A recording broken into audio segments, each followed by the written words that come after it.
श्री स्वामी समर्थ. नमस्कार मंडळी, स्वागत आहे तुमचे माझ्या यूट्यूब चॅनलवरती.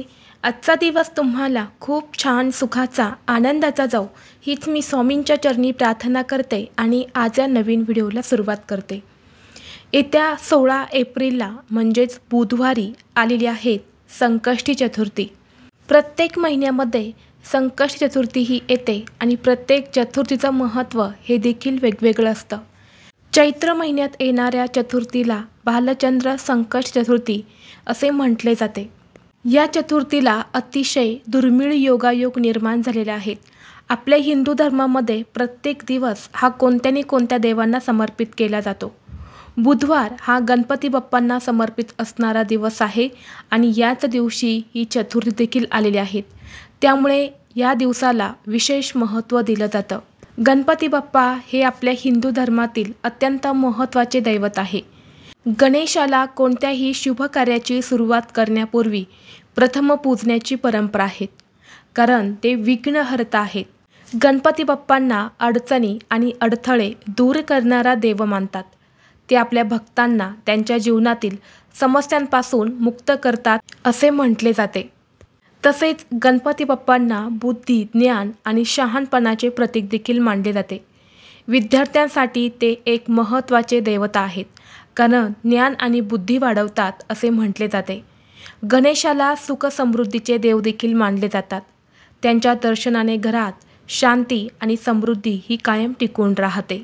धार्मिक दृष्टीने चतुर्थीचा दिवस अतिशय महत्त्वाचा असल्यामुळे या दिवशी व्रतासोबतच आणि गणपती बाप्पांच्या पूजेसोबतच काही महत्त्वाचे उपाय देखील केले जातात.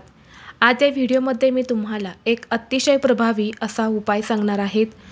उद्या बुधवार संकष्टी चतुर्थीच्या दिवशी तुम्ही उपवास नाही केला तरीही चालेल, पण गणपतीजवळ ठेवा फक्त ही एक वस्तू. एका रात्रीत आयुष्याचं सोनं होईल. 7 पिढ्यांचे दारिद्र्य हे नष्ट होऊन कितीही कठीणातील कठीण इच्छा ही पूर्ण होईल. घरातील इडापिडा, नजरबाधा, दारिद्र्य हे नष्ट होईल. तर अशी कोणती वस्तू गणपती बाप्पांजवळ ठेवायची आहेत, कोणत्या वेळेत ठेवायच्या आहेत याबद्दलची संपूर्ण माहिती आज या व्हिडिओमध्ये मी तुमच्यासोबत शेअर करणार आहे. त्यामुळे तुम्ही हा व्हिडिओ स्किप न करता शेवटपर्यंत नक्की पहा. चॅनलवरती नवीन असाल तर सबस्क्राईब करा आणि असेच माहितीपूर्व नवनवीन व्हिडिओ पाहण्यासाठी बेल आयकॉनला प्रेस करा. आज या व्हिडिओमध्ये जो उपाय मी तुमच्यासोबत शेअर करणार आहे तर हा उपाय तुम्हाला बुधवारी करायचा आहे. बुधवारी तुम्ही सकाळपासून ते संध्याकाळपर्यंत कधीही करू शकता. जेव्हा तुम्हाला शक्य होईल तेव्हा हा उपाय करायचा आहे, कारण हा दिवस संपूर्ण अतिशय महत्त्वाचा मानला जातो. जर आपल्या घरामध्ये सतत पैशांच्या आर्थिक अडचण येत असेल, कष्ट आणि मेहनत करूनही कष्टाला आणि मेहनतीला यश मिळत नसेल, आलेला पैसा तुमच्याकडे टिकत नसेल, काही ना काही कारणाने घरातून पैसा हा निघून जात असेल, किंवा तुमच्यावरती भरपूर असं कर्ज आहे, कर्ज फेडण्याचा तुम्ही भरपूर असा प्रयत्न देखील करत आहे, परंतु प्रयत्न करूनही कर्जमुक्ती होत नसेल, कर्ज फेडण्यासाठी योग्य मार्ग मिळत नसेल किंवा हवा तसा पैसा तुमच्याकडे येत नसेल, तरीसुद्धा हा उपाय खूप प्रभावी मानला जातो. तसेच भरपूर दिवसापासून तुमच्या मनामध्ये एखादी इच्छा आहे, मग ही इच्छा नोकरी प्राप्तीबद्दल असेल, धनप्राप्तीबद्दल असेल किंवा मुलांची प्रगती होण्याबद्दल असेल, शारीरिक मानसिक कुठलीही इच्छा मनोकामना पूर्ण होण्यासाठी देखील हा उपाय अत्यंत प्रभावी मानला जातो. कारण गणपती बाप्पा हे इच्छापूर्ती देवता देखील आहेत आणि म्हणून हा उपाय जर आपण केला तर गणपती बाप्पांच्या कृपेने आपल्या मनातील प्रत्येक इच्छा ही देखील पूर्ण होईल. तसेच घरामध्ये काही दोष असेल, काही नकारात्मकता असेल, अडचणी असेल, यामुळे आपल्या घरामध्ये सतत अडथळे येत असेल, कोणतंही शुभ कार्य हे निर्विघ्नपणे पार पडत नसेल, तर हा उपाय तुम्ही आवर्जून करा. हा उपाय करण्यापूर्वी तुम्हाला बुधवारी सकाळी लवकर उठायचं आहे. अंघोळीच्या पाण्यामध्ये थोडंसं पंचगव्य जे असतं तर ते टाकायचं आहे आणि त्याने स्नान करायचं आहे.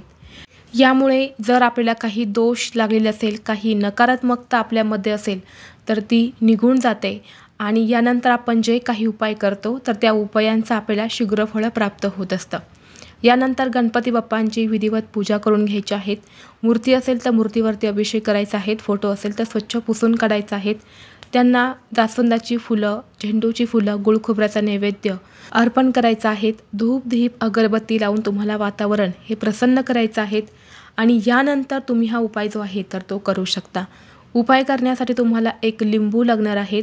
हा लिंबू घेताना पिवळसर चांगला लिंबू घ्यायचा आहे। त्यावरती कुठलाही डाग किंवा खराब झालेला असा लिंबू घ्यायचा नाहीत।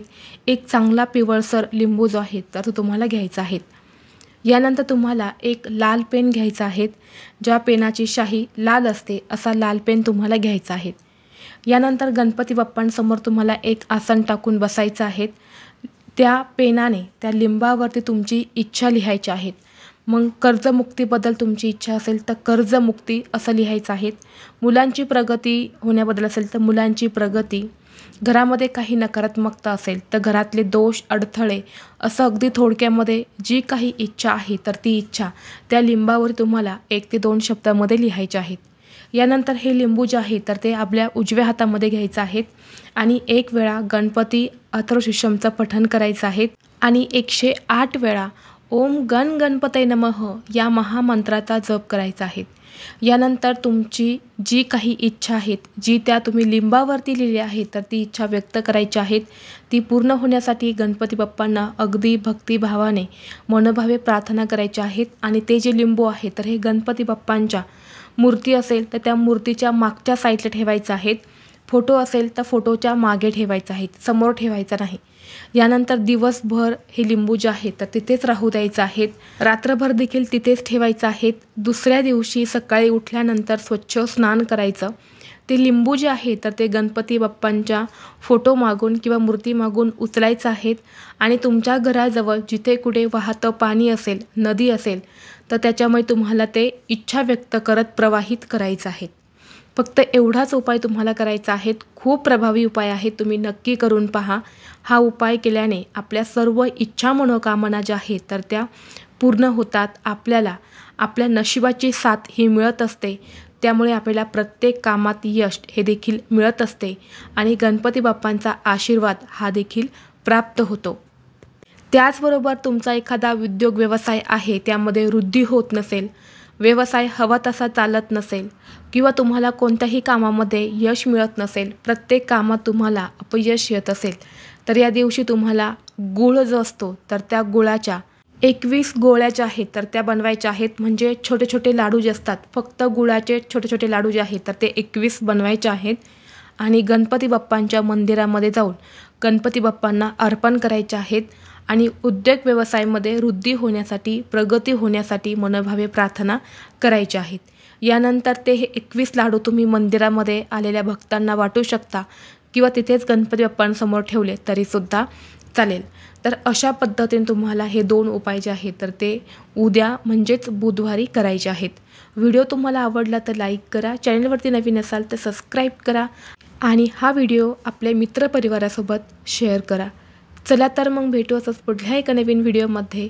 तोपर्यंत सर्वांना श्री स्वामी समर्थ।